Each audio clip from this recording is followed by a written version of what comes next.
Dear student, today we will take the second lecture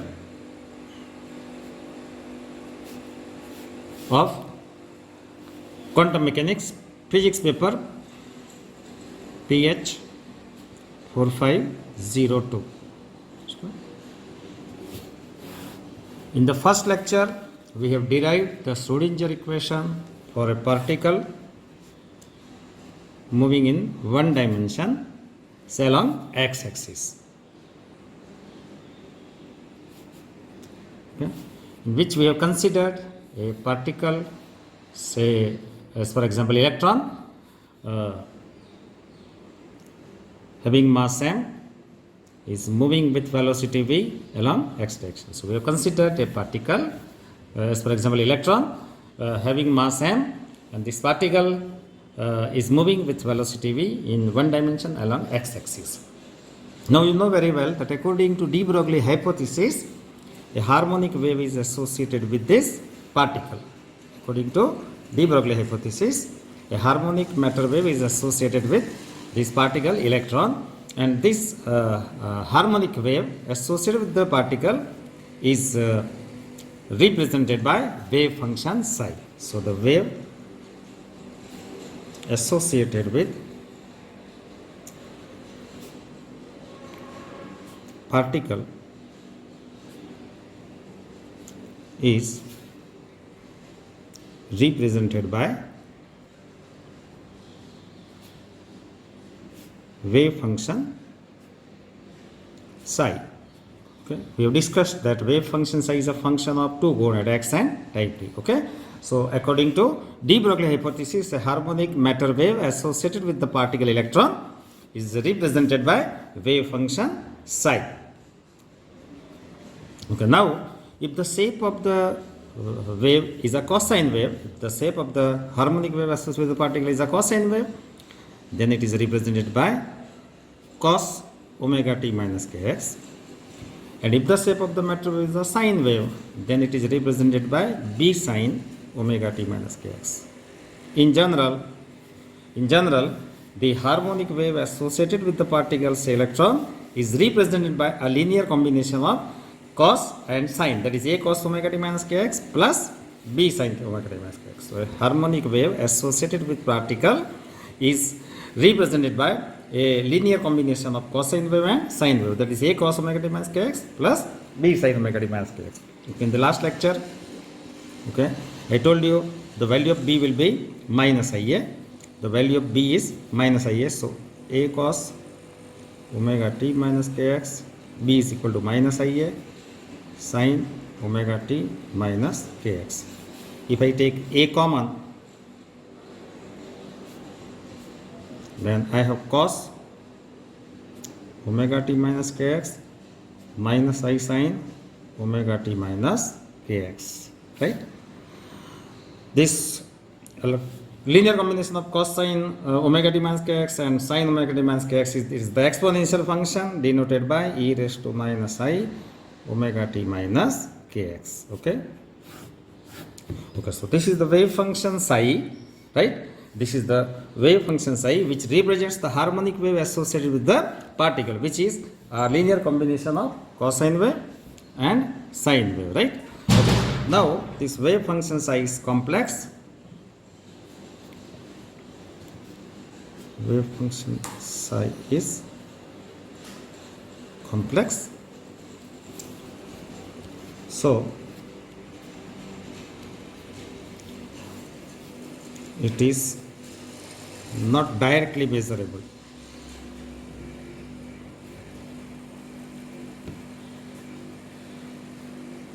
Because any complex quantity cannot be measured directly. So wave function psi is a complex quantity because it contains a complex number I, and therefore wave function psi is complex, so it is not directly measurable. So wave function psi is not directly measurable, or wave function psi is not observable because it is a complex quantity due to the presence of imaginary number I. Okay, now let us see the definition of complex function. Any complex function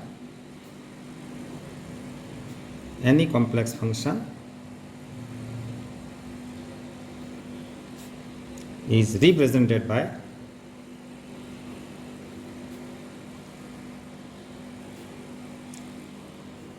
psi is equal to a plus ib. Any complex function is represented by psi is equal to a plus ib, where a and b are real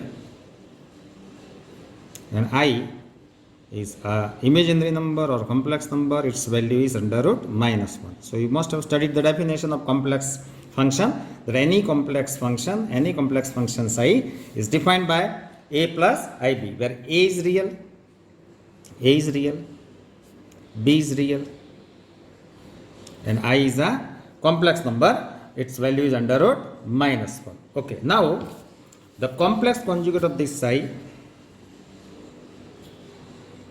complex conjugate of psi is denoted by psi star. You must be knowing how to take the complex conjugate. Whenever you are taking the complex conjugate of a complex function, well, it is a rule that the custom that plus I is replaced by minus I. Okay, so in order to take the complex conjugate of psi, you have to replace plus I by minus I. So complex conjugate of psi is denoted by psi star and it is obtained by replacing plus I by minus I. So you write A as it is, replace plus I by minus I, B, right? So the complex conjugate of psi is denoted by psi star and it is obtained by replacing plus I by minus I. So you write A as it is, plus I is replaced by minus I, B you write as it is. So A minus IB is the complex conjugate of psi. So our complex function psi is defined by, is represented by psi is A plus IB, where A and B are real parts and I is the complex part. It is under root minus, I is equal to under root minus 1. The complex conjugate of psi is A, this plus I is replaced by minus I, B. So A minus IB is the complex conjugate of psi and it is denoted by psi star. If you take the product of these two, 1 and 2, you will get psi square is equal to psi into psi star. See, for real number what we do, a square is equal to a into a, b square is equal to b into b, 5 square is equal to 5 into 5. But for complex number, the square, psi square is not written as psi into psi, the square is written as psi into psi star. So for real number you can write a square is equal to a into a, b square is equal to b into b, 5 square is equal to 5 into 5. But for complex square of the complex function psi square, you cannot write psi into psi, you have to write psi into psi star. Now what is psi? Psi is equal to a plus ib. So let us put psi is equal to a plus ib multiplied by psi star. The complex conjugate of psi is psi star is a minus ib, a minus ib. So psi is equal to a plus ib and psi star is equal to a minus ib, right? Okay. Now you can take the product a into a. Okay. 1, 2. You take the product of term 1 with 1, 1 with 2. Then take the product of term number 2 with 1 and 2 with 2. So a into a will be a square. A into a will be a square. Okay, then you take the product of 1 with 2. So a into minus a will be minus iab. Then take the product of 2 with 1, that is plus iab.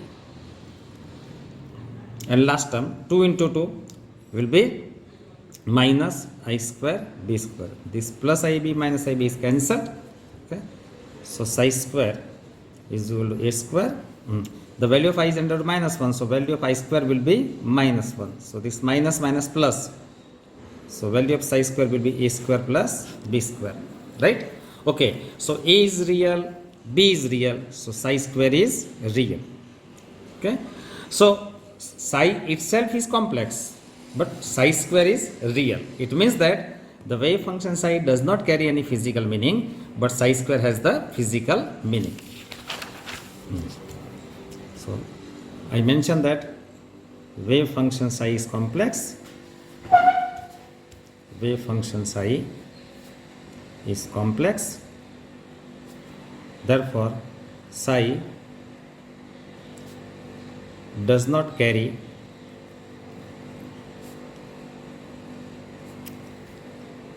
any physical meaning.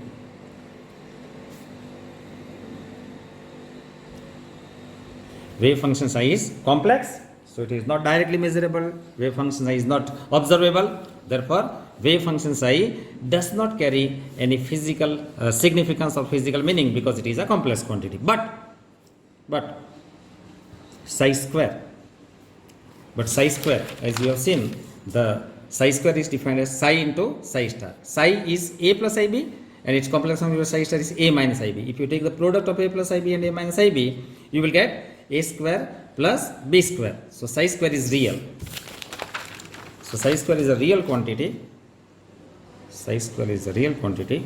So psi square has physical meaning. Okay. Now, what is the physical meaning of psi square? That interpretation was given by scientist Max Born in 1926. So, in 1926, Max Born 1926 Max Born has given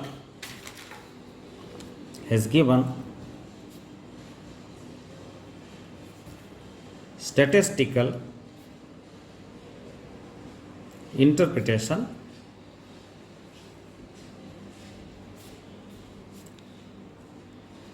of wave function psi, right? As I told you that wave function psi is a complex quantity, therefore wave function psi does not carry any physical meaning, but the square of the wave function psi square is a real quantity, so psi square gives some physical meaning. And what is the physical meaning carried out by psi square? That approximation, that interpretation was given by scientist Max Born in 1926. Max Born has given a statistical interpretation of wave function psi. According to him, psi square gives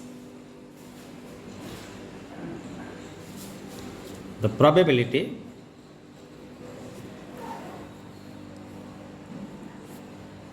of finding particle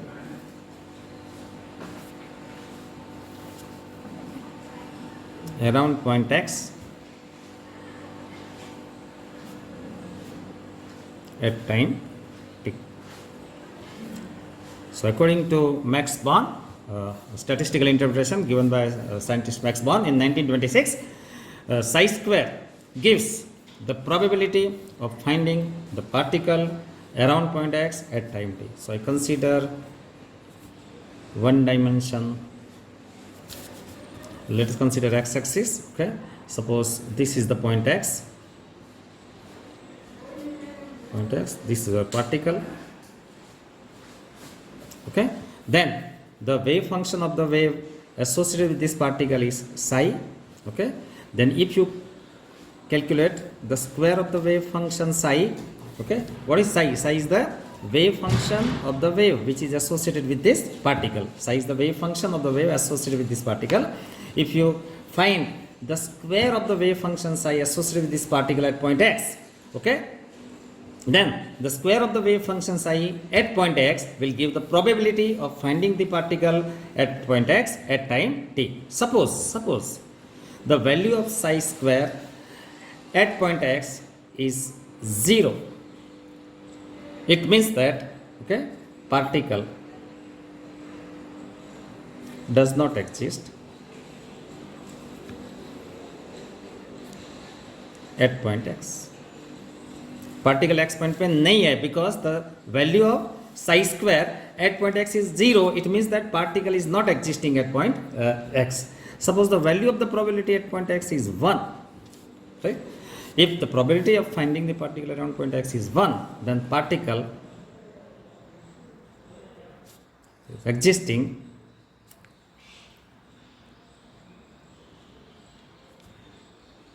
at point x. You can definitely say that a particle is present around point x because the probability value of psi square at point x is 1, means particle must be present at point x, right, at time t. Okay, now I take three different points. I take point x1, Okay, where the wave function is psi 1, I consider another point x2, I consider third point x3. Okay, if the value of psi square at point x1 is 0, okay, the value of psi square at point x2 is 0.9, value of psi square at point x3 is 0.1. What does this mean? Okay, see, I have considered three different points x1, x2, x3 on in one dimension along x-axis. The value of psi square at point x1 is 0. If we calculate the value of psi square at point x2, suppose it is 0.9. If we calculate psi square at point x3, it is 0.1. It means that, see, the value of psi square at point x1 is 0, means particle does not exist at point x1, because the value of psi square at point x1 is 0, means particle does not exist at point x1, because the value of psi square at point x1 is 0. So particle is not existing at point x1. Particle x1 point में नहीं है, because the value of psi square at point x1 is 0. Now here, value of psi square at another point x2 is 0.9. It is probability, the value of psi square is more. Means out of 100 observations, 90 times you find the particle around point x2. So you can say that there are more chances of finding particle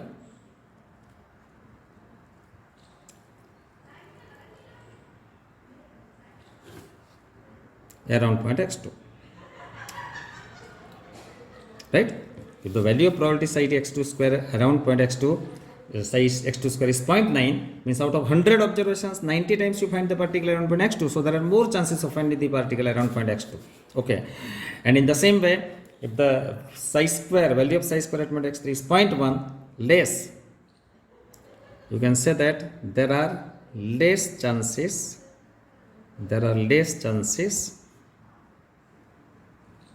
of finding the particle around point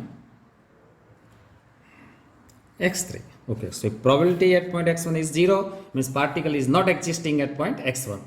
If the probability psi square at point x1 is 0, it means that particle is not existing at point x1. If the value of probability at point x2 is more, means there are more chances of finding the particle around point x2. And if the value of psi square at point x3 is less, 0.1, means out of 100 observations, only 10 times you find the particle around point x3. So there are less chances of finding the particle around point x3. So here, the value of psi square at point x1 is 0, means out of 100 observations, we never find the particle at point x1. So particle is not existing at point x1. The value of psi square at point x2 is 0.9, means out of 100 trials, we find the particle 90 times at point x2. So there are more chances of finding the particle around point x2. And the value of psi square at point x3 is 0.1, means there are out of 100 observations, okay, only 10 times we find the particle around point x3. So there are less chances of finding the particle. So more probability means there are more chances of finding the particle at that point.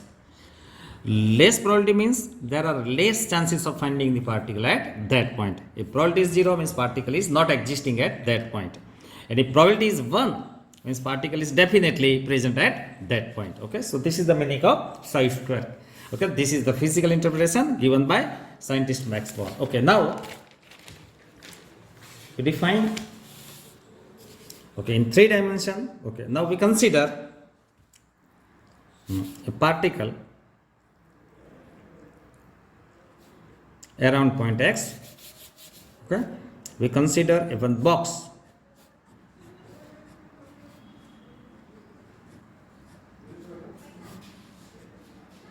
right around point x. Okay, this is a volume element.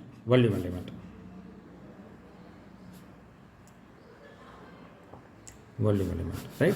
Suppose the length of this volume is dx, breadth is dy, height is dz, then volume element d cube x is dx dy dz, right? Okay, so let us consider one small box around point x. This small box is called a volume element. As for example, in room, you consider duster, then duster can be considered as a small volume element. The length of the duster is dx, breadth is dy, height is dz. Instead of duster, let us consider a small box, okay, around point x, okay. Let us consider a small box around point x, okay. The length of the small volume element box is dx, breadth is dy, height is dz. So if I consider a small volume element around point x, whose length is dx, breadth is dy, height is dz, then volume of this small volume element or box is d cube x into dx into dy into dz. Okay. Now what is the probability of finding the particle in this volume element? This is a three-dimensional case. Okay. Before that we have considered one-dimensional case. Now in three dimension, let us consider a small volume element like box around point x, whose length is dx, breadth is dy, height is dz. So volume element d cube x is dx dy dz. Then this psi square d cube x will give the probability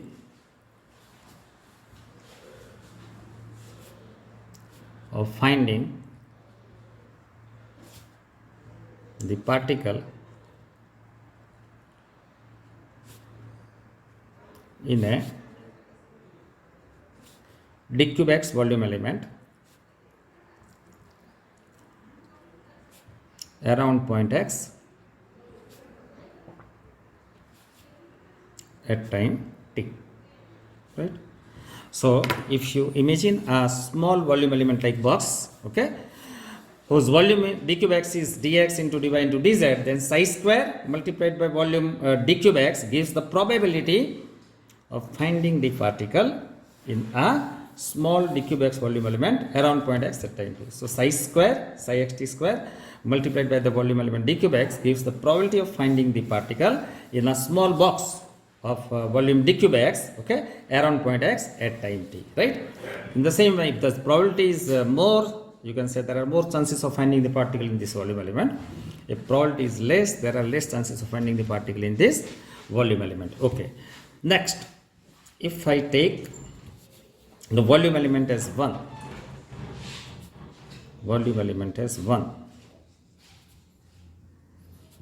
suppose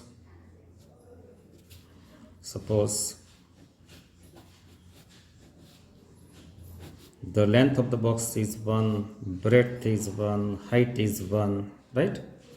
Then the volume of this box is 1. Okay. So if I put this volume d cube x as 1, okay. So let us consider a box of unit volume element whose length is 1, breadth is 1, height is 1. So its volume d cube x is dx into dy into dz. The length is 1, breadth is 1, height is 1. So volume is 1. So if you put d cube x into 1, then psi xt square gives the probability. Psi xt square gives the probability of finding the particle. Psi xt gives the probability of finding the particle in a unit volume element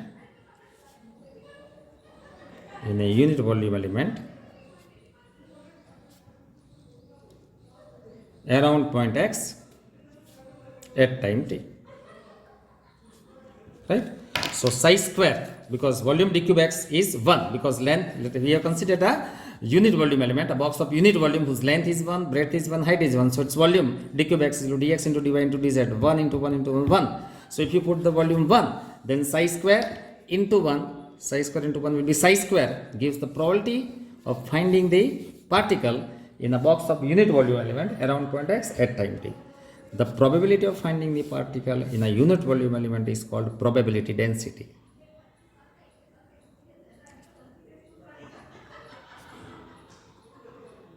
It is denoted by pxt, right?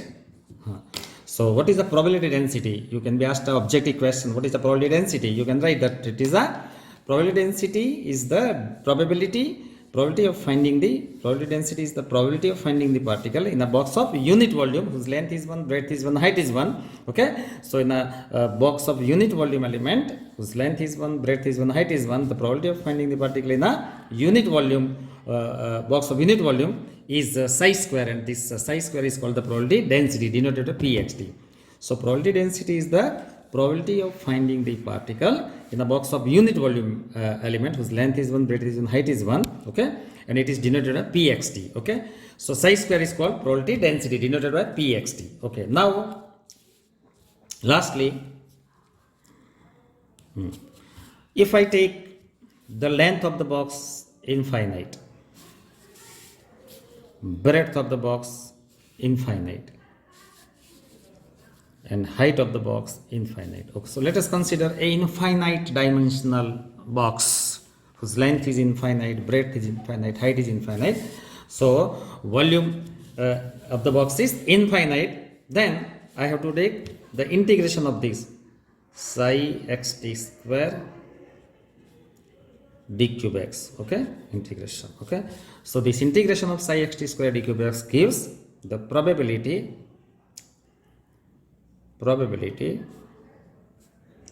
of finding the particle,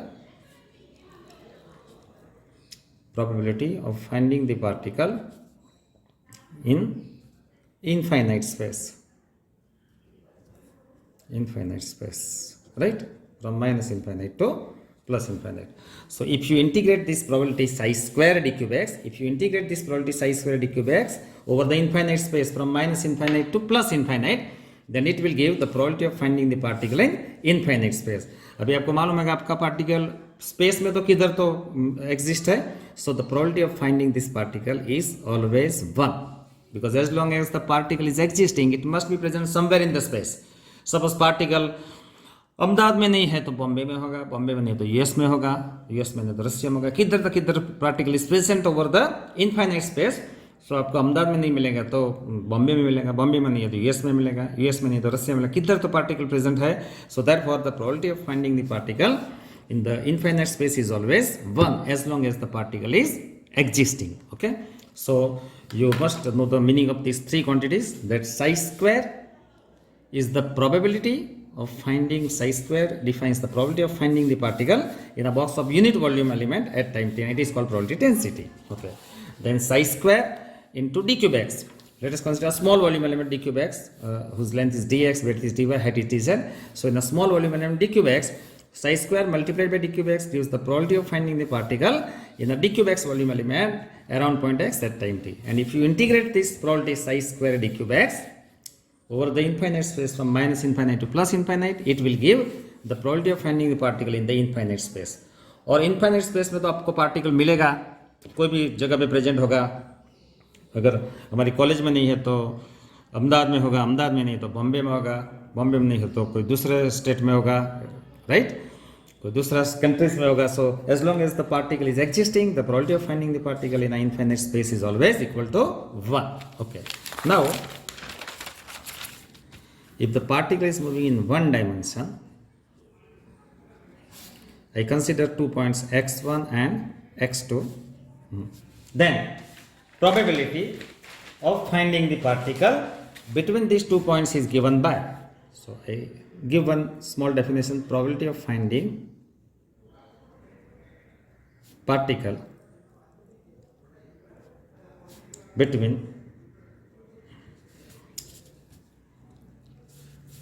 two points x1 and x2 is given by px1 x2 is equal to integration of psi square dx from x1 to x2, right. So if the particle is moving in one dimension, the particle is moving in one dimension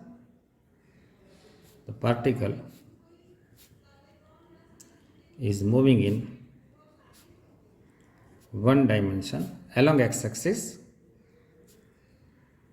If the particle is moving in one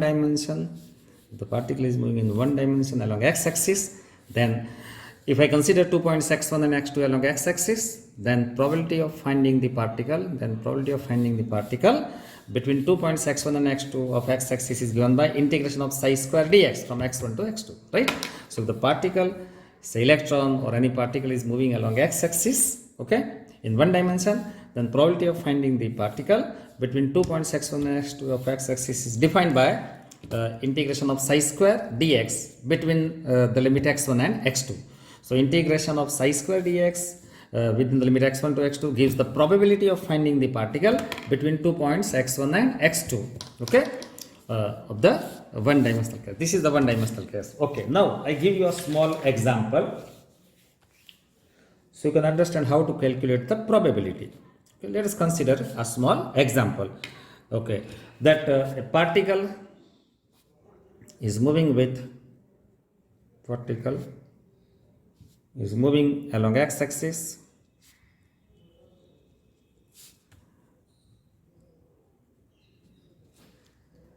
with wave function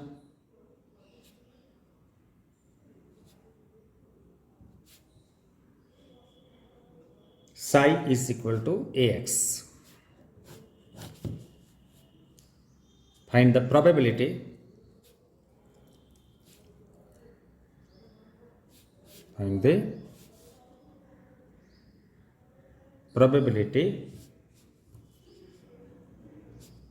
of finding it between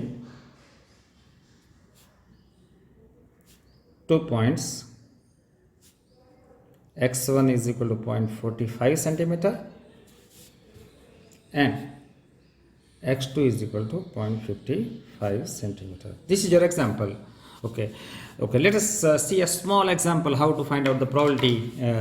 A particle is moving along x-axis, right, and its wave function of the particle is given by psi is equal to ax, where a is constant